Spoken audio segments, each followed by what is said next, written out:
Ladies and gentlemen, welcome back to the Dota Bit League season number 3. We are here with Vega Squadron versus Team Empire, and believe it or not, we are already in game number 2.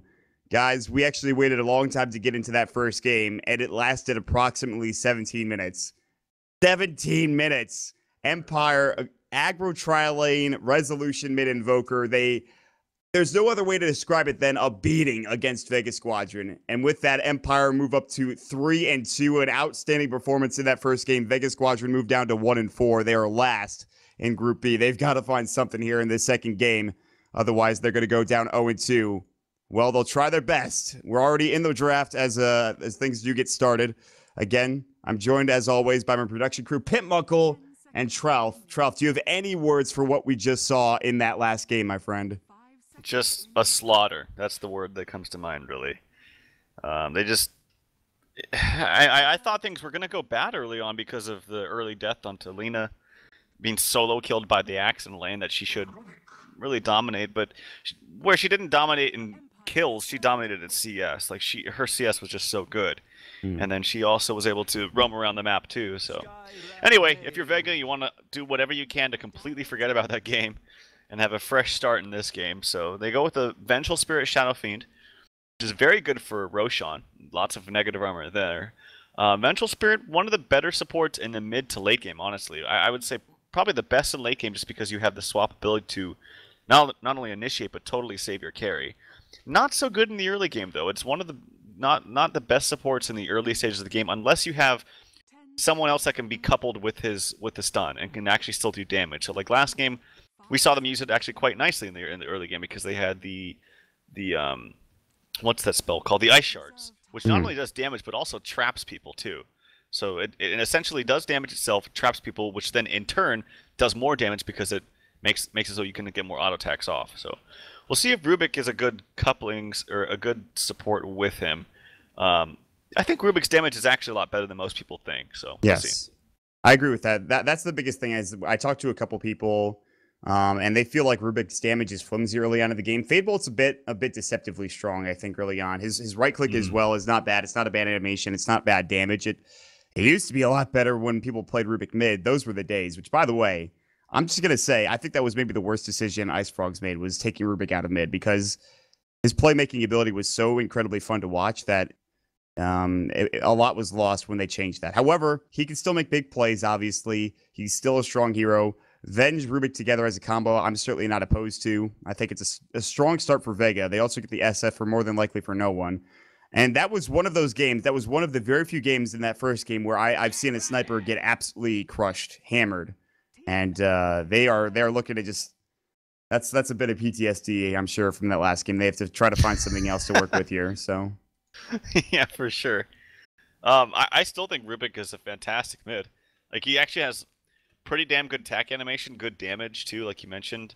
And the thing about his Fadebolt is not only is it not a bad nuke at all, it reduces their damage by quite a lot, so they can't. It's harder for them to last hit, and it's harder for the lanes to push themselves out too because the enemy creeps don't do as much damage either. So the only problem about him mid is that his strength lies in stealing certain spells, and you don't need a ton of farm to do that.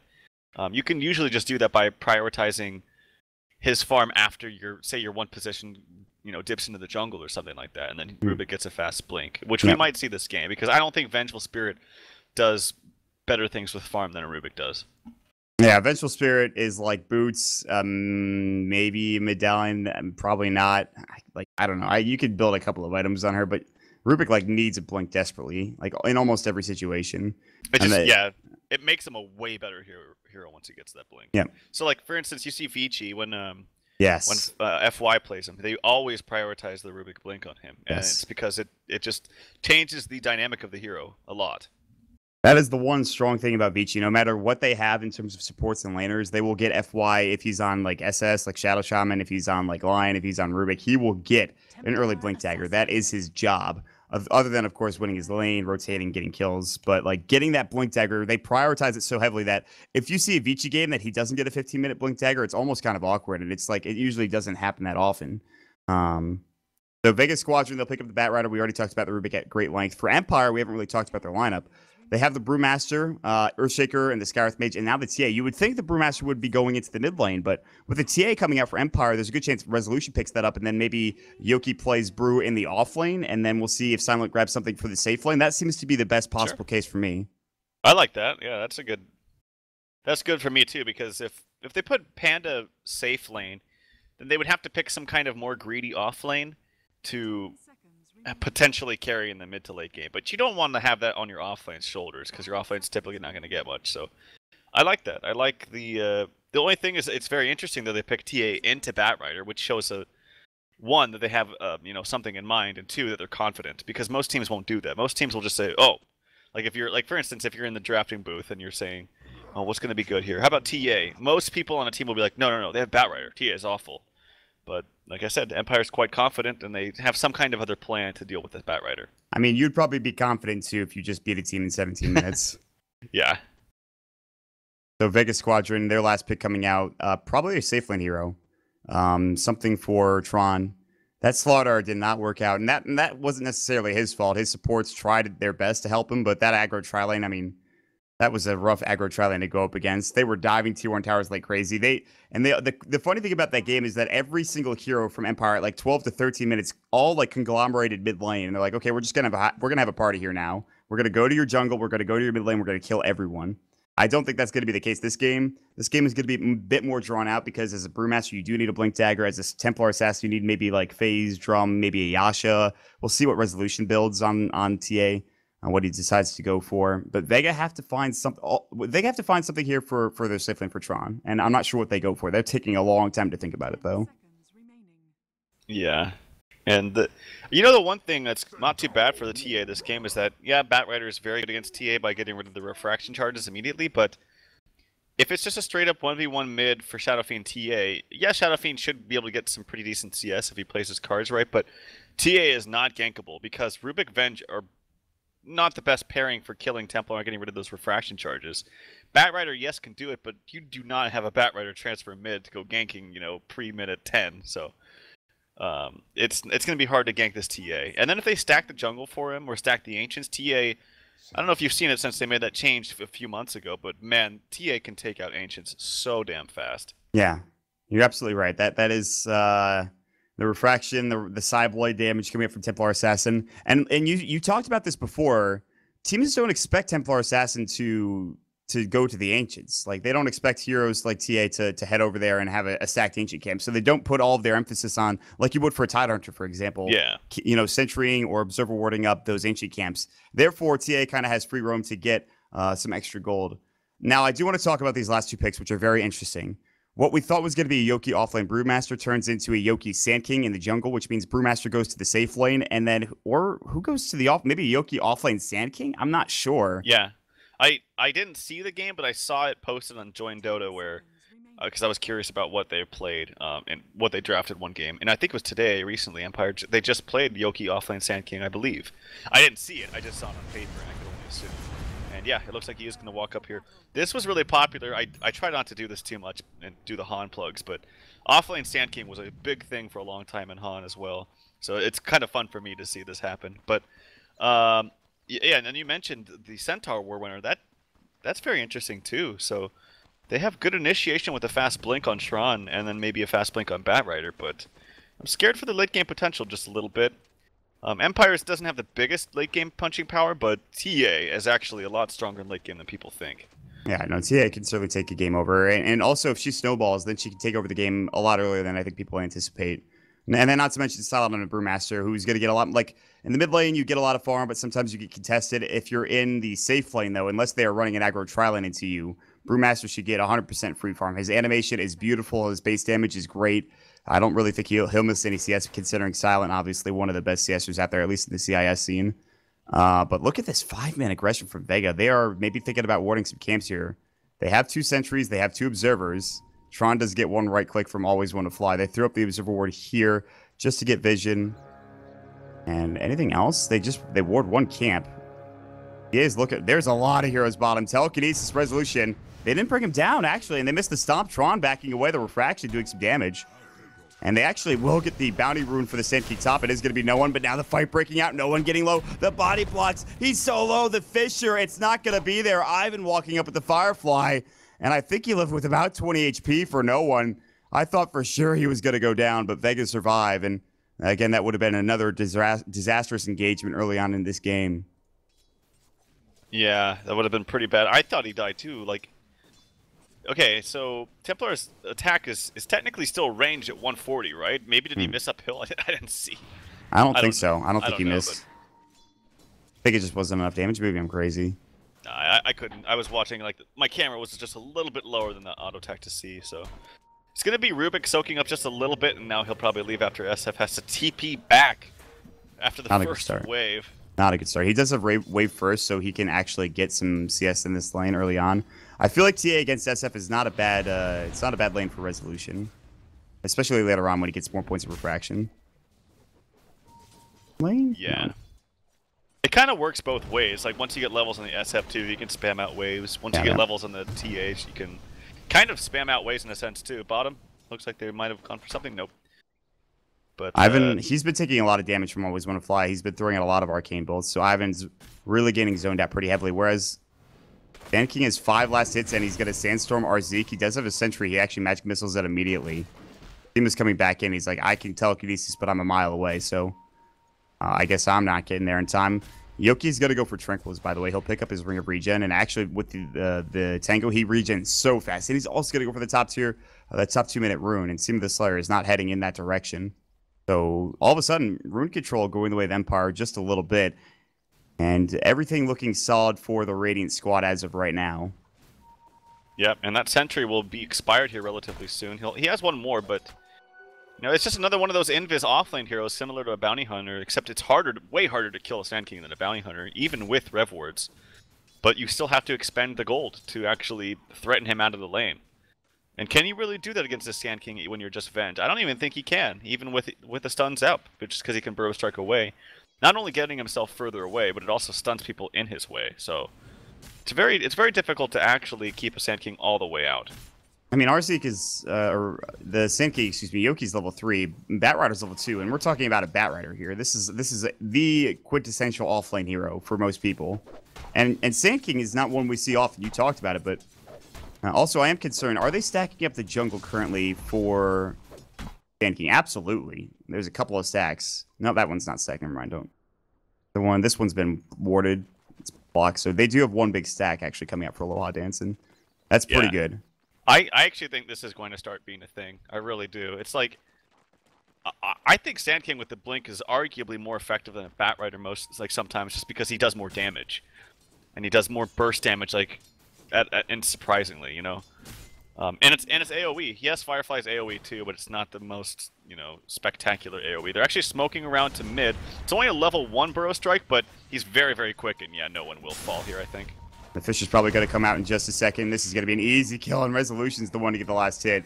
So not only can he farm the jungle, he can stay up top, leech experience, but he can also help get first blood with the Smoke of Deceit gank because you have a stun coming out as well. You don't have that capability as a Batrider. But, yeah, that's a pretty good start for Yoki, and that gives actually a lot of space for Resolution as well, who's only 2 CS ahead of no one currently.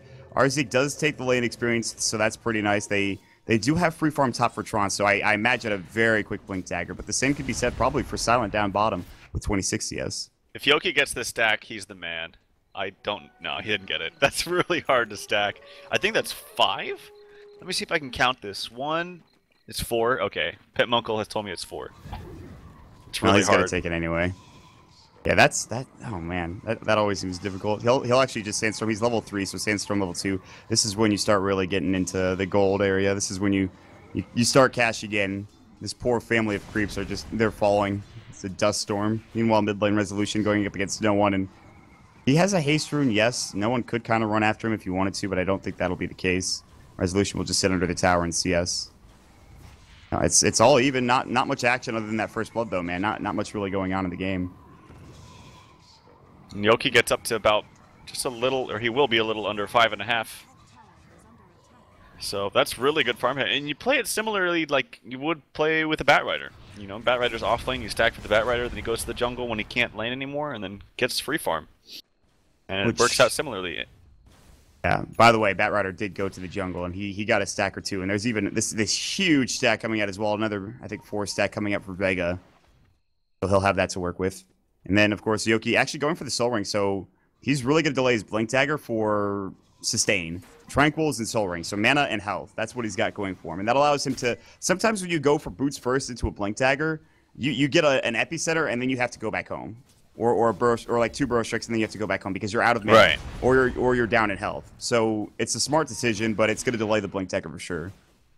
Yeah, that is one of the better things about Batrider now, I guess, that like you can just straight up go brown boots blink, and you're pretty much fine. Like, because you don't do much, you don't pressure much with your other spells on the map without a Batrider lasso up, right? Whereas with Sand King, like you just mentioned, you can burrow strike a couple of times, you can Sandstorm for damage and farm. So in that sense, Batrider kind of uses the gold a little bit faster, but yeah, we'll see. Stampede's gonna go. The Fisher coming out. Aloha Dance in some trouble. It looks like Tron almost got caught out of position. Aloha Dance is actually doing work. This is level 3. He's now the offlaner. He's taking over the lane. What else is happening across the map? Nothing that I can see. No one actually took a lot of damage coming out from Resolution. He'll throw up the trap. He'll start just spreading his traps around on the map to get vision. Oh boy. Yep, Resolution has a DD in his bottle as well. So obviously a really, really good rune for him. Level 4 Refraction now. Might even be able to dive this. Well, this Vengeance has to be careful. He has actually Batrider sitting behind him, but Batrider wants to take the stack. Oh, he already took him. Never mind. Did he take them? I think so. Yeah, oh, that's surprising to me because he's only up to... He was at 700 gold before that stack. He's up to 1,000 now. So unless he bought something that I'm not sure. Maybe he yeah, there's no way he got all the gold for that. There's just no way. But, they're looking to run in on Resolution. Resolution, though, is like, I have this warded. That's not even a problem. Look at Always Want to Fly, though. What is he up to? He is way in the jungle. He gets a big ward off here. That is huge. And I'm surprised he was able to sneak in and just throw that bad boy down. These are some ballsy plays coming out from Empire. Yeah, well, he ran up at minute 7, which is usually around the time when both teams don't have lanes. Top lane, yeah, an early blink revealed by Tron, and they do get the kill onto Earthshaker, so very early blink. 43 CS for Centaur, and nice timing for him. Silence not too far behind. He actually picked up the treads first, so he'll have a bit more sustain. His blink, unless he goes down here in the next couple of seconds, he'll have it within a minute or two. But the early blink, I mean, you have to get stuff done with this if you're Tron. That's the entirety. Yeah. That's the entire point of putting him into the safe lane, is getting that early blink dagger and then going from there. Whether it is with the Batrider or just in general, like with your team, you have to get kills. And they pick up one. It's not on the highest value target, but it's a kill nonetheless. Oh man, this poor Venge and Batrider. He stacked again, and he's got 6 mud golems in total. And actually, he could be in some trouble here. Slow, stun. Here comes another concussive shot for a slow. No side trap though. I'm not sure if they can get this kill. Magic Missile, Burrow Strike, Yoki long range. That'll be the kill. Stampede coming in. Maybe thinking about a lasso. Race is coming through. Empire stacking up a little bit, but they'll back away. A brawl in the jungle as it is. Seam of the Slayer getting caught out. Concussive shot. Big burrow from Yoki. He's doing work. That's going to get him up to 1,500 gold. And big Fisher as well, but no one should make it out there alive. It's like the exact same thing we saw last game to a much scaled down extent. They run into the tier 2 tower. They run to the enemy jungle. They try to find kills. They get kills. They don't lose anybody in the process. And they put a lot of pressure and give Silent a lot of space in the meantime. Yeah, I like it even better this game because they have a lot of just good abilities with low cooldowns. Like Fisher to be cast a lot of the time. They have Burrow Strike all the time because he's got the Soul Ring. They're now taking over the jungle slowly. Yoki's taking out a stack by them. Like I mentioned, all the other creeps, all mud golems. 6 mud golems in their jungle right now, and so this is going to be a relatively late blink for this Batrider, unfortunately. Yeah, and speaking of blink, Silent just picked up his. He was actually looking for Ivan, but he was walking back home. Meanwhile, no one getting caught out with the Fisher. The right click isn't enough. No, the bottle saves his life. Resolution in trouble. No refraction. Burrow onto 2, but where's the follow-up? Fade Bolt's gonna go. Arzeek slowed up. Big side trap. Now Silent comes in seemingly out of nowhere. The clap. Seema gets caught out as well with the Ancient Seal. Boulder toss. Arzeek. Burrow strike. You're dead. Resolution. Chasing down Seema. Big jukes coming out, but he will not survive the Sandstorm. And that's a double kill for Silent. That blink getting shown off the split as well. And that is now Sand King's blink on top of it all. God. Sand King's got a pre-10-minute blink with Tranquils and Soul Ring. And he's also been involved in 5 kills, 5 out of 6 of the kills. So Yoki's had a hell of a game. Very nice draft from them, and they're making it work. It's not just the draft, because you have to play it right too. I guarantee you put this draft on a team that's not nearly as good as Empire, they will crash and burn. But they know what they need to do with this draft, and they're executing properly. They knew they needed to put aggression on early. Getting that first blood on no one was really, I think, what started them snowballing, and now no one's going to get sidetrapped. Fish is going to go, but Resolution smartly decides not to chase any further. Because one bad engagement also turns things around. Meanwhile, last one with a Silent, Ivan tried to TP away. Silent's just like, okay. That kind of tickled. Wave of Tears going to go. Tron will jump in with a blink. He gets the stomp off. Double Edge about to go. Magic Missile Silent. He's got Clap. Telekinesis can't even use it. That is actually a pretty big kill for Seema the Slayer. And they need something for Vega right now, and that's it. TA is going to walk in from the backside, though. Aloha Dance as well. Meld Strike goes in. RZ probably going to die. Ooh, that Meld Strike hurts. It's the double Meld Strike. It's only level 2, though, so it wasn't like that impressive, but still nicely done by Resolution. Yeah. And good follow there from Aloha Dance, who's been kind of an unsung hero, too, for Empire. We talk a lot about Resolution. Silent, when he gets all the farm, it's like, wow, big carry player Silent. Yoki, to me, has really been the biggest star, but Aloha Dance has been just a very solid support player for them ever since he was the addition to them not too long ago. And there's another kill on the Seema. Yoki, I think he blinked for that. I'm pretty sure. They get the kill with the Burrow, the Sandstorm, and of course the Ancient Seal and Arcane Bolt. They're going to find no one in the jungle. They're going to go with the Mystic Flare as well. No one barely surviving with Sick. Tron actually going for the stomp. Double raise. Now they're in trouble.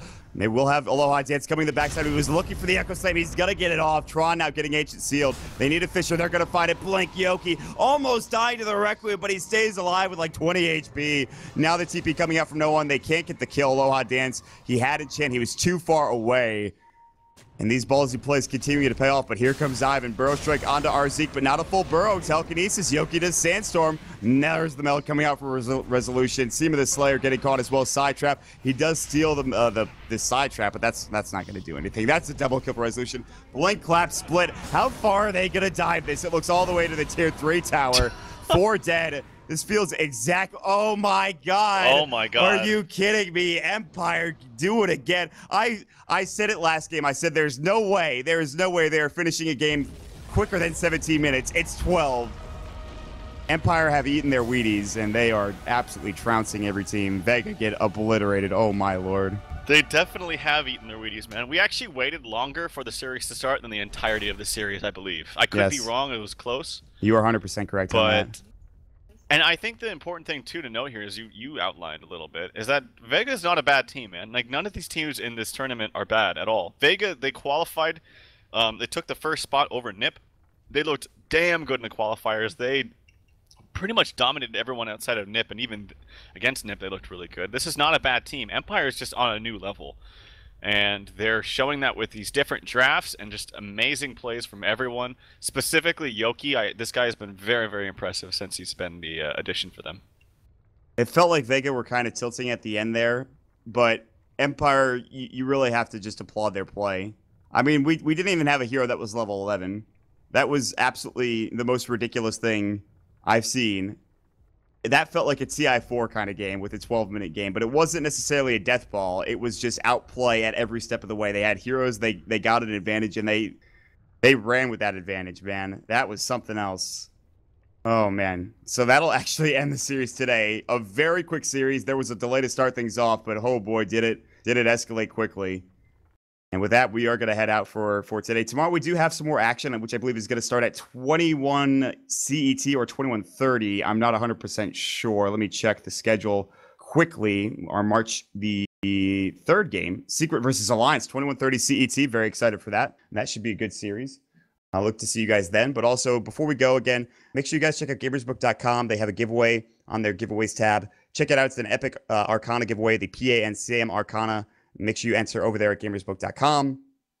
As well, shout-outs to, of course, the HighGroundTV production crew. As always, Pimp Muckle providing excellent action. I don't think we even got an instant replay, with the exception at the end of the game. So that's how you know it's been a fast game. They were going back and forth. No kills missed. Excellent work. Good stuff. All right. Mob Packs. Of course, he wasn't here for game number 2, but shout-outs to him for joining us in game number 1. You can follow him at Mob Packs. And of course, as always, Tralf is with me. You can catch him at Tralf Dota. You can catch me at MottDota on Twitter. Guys, it's been a fun but quick day. We'll see you all tomorrow for Secret versus Alliance. Have a good evening, everybody.